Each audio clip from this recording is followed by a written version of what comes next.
Hi అండి. నేను ఈరోజు మా పొలంకి అయితే వెళ్ళాను. మా పొలం దగ్గర జరిగిన సన్నివేశాలు చూడండి. నేను ఈవినింగ్ టైం అయితే వెళ్ళాను పొలంకి.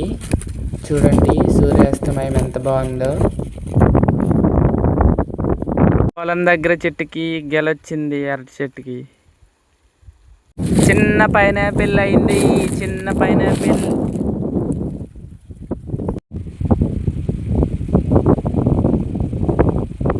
మ్యాంగో పండు దొరికింది.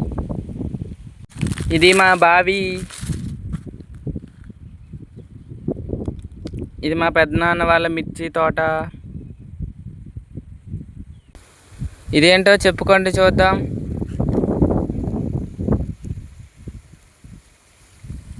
ఇది అందమైన పక్షి గూడు, కానీ గాలికి పడిపోయింది. ఈరోజు విశేషాలు అయితే ఇవి. మళ్ళీ కలుద్దాం. బాయ్.